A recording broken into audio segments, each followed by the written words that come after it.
আপনি যদি বার্ধক্য ভাতা পেয়ে থাকেন অথবা যদি আপনি বিধবা ভাতা পেয়ে থাকেন এবং বিশেষভাবে সক্ষম যদি আপনি হয়ে থাকেন, তাহলে সেক্ষেত্রে আপনাদের জন্য কিন্তু দারুণ সুখবর। তার কারণ এই সমস্ত ক্ষেত্রে রাজ্য সরকার আগে যে ভাতা দিত সেই ভাতার পরিমাণ কিন্তু এবার আরও বাড়ানো হয়েছে। হ্যাঁ বন্ধুরা, আগে আপনারা 1000 টাকা করে পেতেন, তার পরিবর্তে 1500 টাকা করা হয়েছিল, এমনটা ঘোষণা করেছিলেন মুখ্যমন্ত্রী শুভেন্দু অধিকারী। এবার সেই ভাতার পরিমাণ আরও 500 টাকা বাড়ানো হলো। অর্থাৎ এখন থেকে বার্ধক্য ভাতা, বিধবা ভাতা এবং বিশেষভাবে সক্ষমদের ভাতা বেড়ে মাসে 2000 টাকা হয়েছে। তো কি রয়েছে, কবে থেকে এই টাকা পাবেন, তার জন্য আপনাকে কি করতে হবে চলুন জেনে নিই। গত জুলাইয়ের শেষে মুখ্যমন্ত্রী ঘোষণা করেছিলেন যে 1 অগাস্ট থেকে যারা যোগ্য উপভোক্তারা থাকবেন তারা বর্ধিত হারে ভাতা পাবেন। সেই ঘোষণার 1 মাসের মধ্যেই আরও 500 টাকা ভাতা বৃদ্ধির ঘোষণা করা হয়েছে। রাজ্যের যারা প্রবীণ নাগরিকরা রয়েছেন তাদের জন্য এটা দারুণ স্বস্তির খবর। তার কারণ নতুন সরকার ক্ষমতায় আসার পরে ইতিমধ্যে বার্ধক্য ভাতা মাসিক আগে ছিল 1000 টাকা, সেখান থেকে 500 টাকা বাড়িয়ে 1500 টাকা করা হয়েছিল এবং অগাস্ট মাসে অনেকে 1500 টাকা পেয়েছেন। আপনি কি পেয়েছেন বা আপনাদের বাড়ি কেউ, কমেন্ট বক্সে জানাতে ভুলবেন না। এবার সেই ভাতা আরও 500 টাকা বাড়িয়ে দেওয়া হয়েছে। অর্থাৎ এবার থেকে আপনারা মাসে 2000 টাকা করে বার্ধক্য ভাতা পাবেন, 2000 টাকা করে আপনারা বিধবা ভাতা পাবেন এবং 2000 টাকা করে বিশেষভাবে সক্ষমদের ভাতা দেওয়া হবে। একই হারে বিধবা ভাতা এবং বিশেষভাবে সক্ষম ব্যক্তিদের মাসিক ভাতাও বাড়ানো হবে। সোমবার নবান্নে এক সাংবাদিক বৈঠকে সরকারের এই সিদ্ধান্তের কথা জানিয়েছেন মুখ্যমন্ত্রী শুভেন্দু অধিকারী। বিধানসভা নির্বাচনের আগে বিজেপি সংকল্পপত্রে বার্ধক্য ভাতা, বিধবা ভাতা এবং বিশেষভাবে সক্ষম মানুষদের যে ভাতা বাড়ানো হবে এবং তাদের ভাতা যে দ্বিগুণ করা হবে, এমনটা কিন্তু প্রতিশ্রুতি দেওয়া হয়েছিল।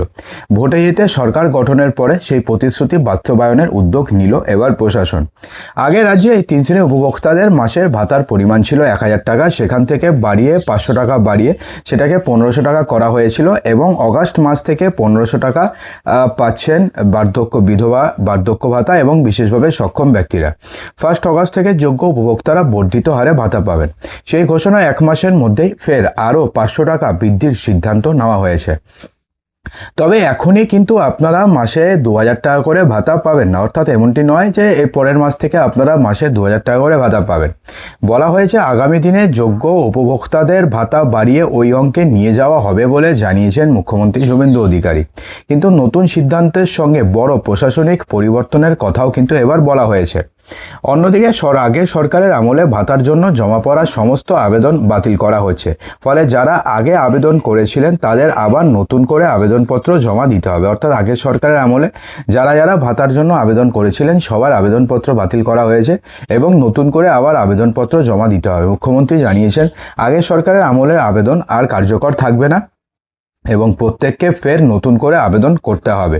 নবান্নের সূত্রে জানা গিয়েছে যে নতুন আবেদনপত্রগুলি কঠোরভাবে যাচাই করা হবে এবং বাছাই করা হবে। আবেদনকারীদের বয়স, আর্থিক অবস্থা এবং অন্যান্য নির্ধারিত যোগ্যতার মাপকাঠি খতিয়ে দেখার পরে চূড়ান্ত উপভোক্তা তালিকা তৈরি করা হবে বলে জানিয়েছে মুখ্যমন্ত্রী শুভেন্দু অধিকারী। অর্থাৎ আগে যে তালিকা ছিল সেই পুরো তালিকাকে বাদ দেওয়া হবে, তারপরে নতুন করে আবার আবেদন করতে হবে। আবেদন করার পরে ঝাড়াই বাছাই হবে। যদি আপনি যোগ্য হয়ে থাকেন তাহলে সেক্ষেত্রেই আপনারা 2000 টাকা করে পাবেন 1000 টাকার পরিবর্তে। তবে মাসে 2000 টাকা বর্ধিত ভাতা কবে থেকে দেওয়া হবে সেই বিষয়ে কিন্তু মুখ্যমন্ত্রী জানাননি। প্রশাসনিক মহলের একাংশের ধারণা যে নতুন করে আবেদন গ্রহণ হবে, নতুন করে আবার ফর্ম ফিল আপ হবে, নতুন করে আপনাকে আবার ফর্ম ফিল আপ করতে হবে। যদিও অনলাইনে এবং অফলাইনে দুক্ষেত্রে আপনারা ফর্ম ফিল আপ করতে পারবেন অন্নপূর্ণা ভাণ্ডারের মতন। তো সেক্ষেত্রে নতুন করে আবার আপনারা ফর্ম ফিল আপ করবেন। ফর্ম ফিল আপ করার পরে সেটা ভেরিফিকেশন হবে অন্নপূর্ণা যোজনার মতন। তারপরে গিয়ে আপনারা এই নতুন করে বা বর্ধিত হারে বার্ধক্য ভাতা বা বিধবা ভাতা বা যে বিশেষভাবে সক্ষম ব্যক্তিদের ভাতা আপনারা পেয়ে যাবেন। তো বন্ধুরা, আশা করব ভিডিওটিতে ভালো লেগেছে। ভালো লাগে লাইক করবেন, শেয়ার করবেন, চ্যানেলটিকে সাবস্ক্রাইব অবশ্যই করবেন।